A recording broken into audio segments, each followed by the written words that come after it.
Taking care of your eyes shouldn't be a hassle. That's why Warby Parker is a one-stop shop for all your vision needs. Our prescription glasses and sunglasses are expertly crafted and unexpectedly affordable.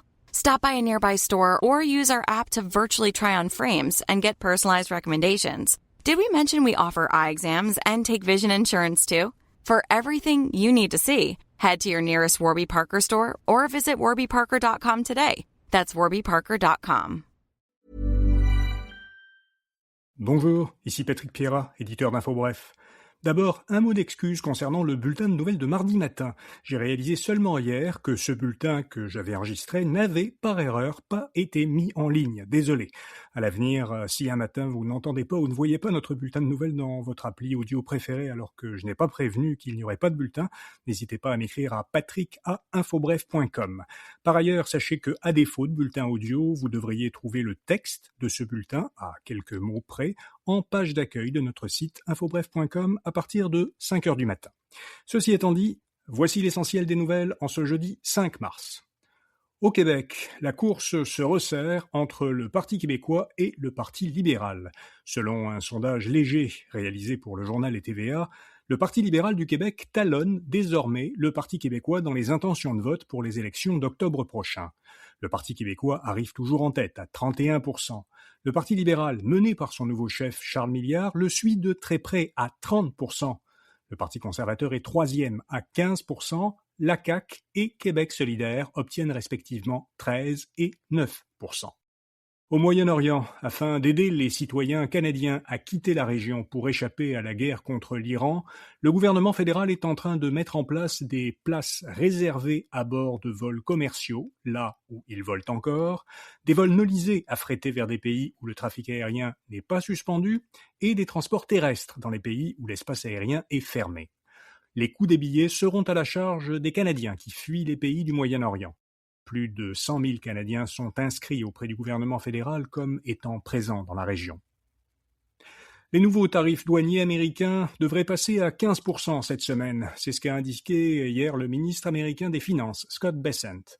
Les nouveaux droits de douane, ce sont ceux qui sont entrés en vigueur la semaine dernière à un taux de 10%. Cependant, aucun décret ni annonce officielle n'a pour l'instant annoncé l'augmentation de leur taux à 15%. Le Canada devrait rester largement à l'abri de ces nouveaux tarifs, qu'ils soient de 10 ou de 15%, tant que l'accord Canada-États-Unis-Mexique continue à s'appliquer. Selon un sondage Angus Reid mené au Canada pour le service américain d'autopartage Turo, le nombre de propriétaires de voitures est resté stable depuis 3 ans. Cependant, dans la tranche des 25 à 34 ans, la proportion qui détient un véhicule automobile a chuté de 9 points de pourcentage en seulement 1 an. Le sondage indique par ailleurs que, tous âges confondus, 77% des propriétaires de voitures estiment que le coût de possession de leur voiture dépasse leurs moyens financiers. C'est 10 points de pourcentage de plus que l'an dernier. Un important site francophone de téléchargement illégal ferme après une cyberattaque.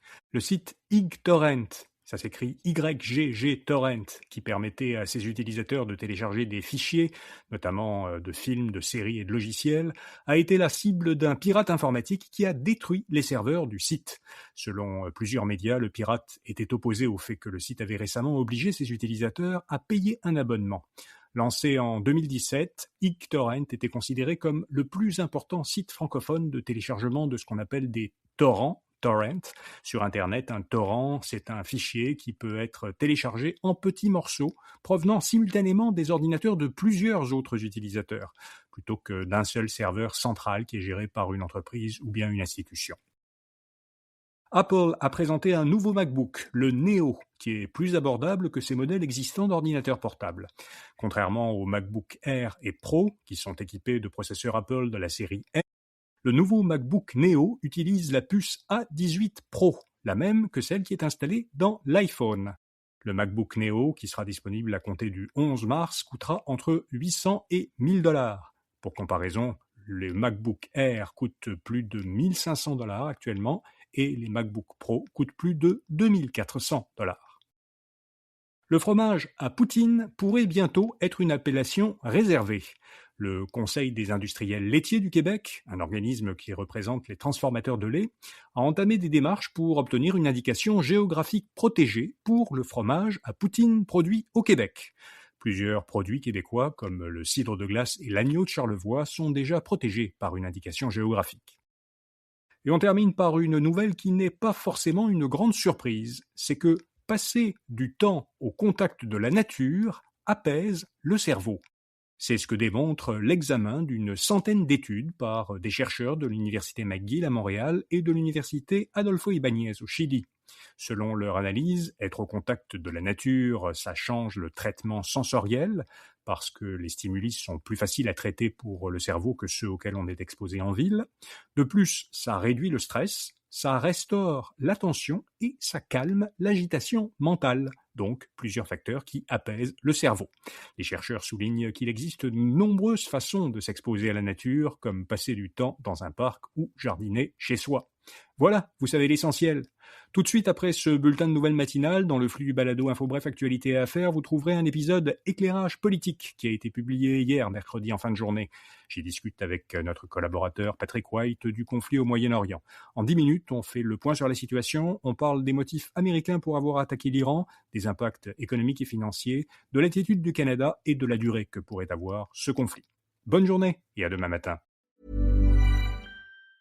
Boost Mobile is now sending experts nationwide to deliver and set up customers' new phones. Wait, we're going on tour? We're delivering and setting up customers' phones. It's not a tour. Not with that attitude. Introducing Store to Door. Switch and get a new device with expert setup and delivery. Delivery available for select devices purchased at boostmobile.com.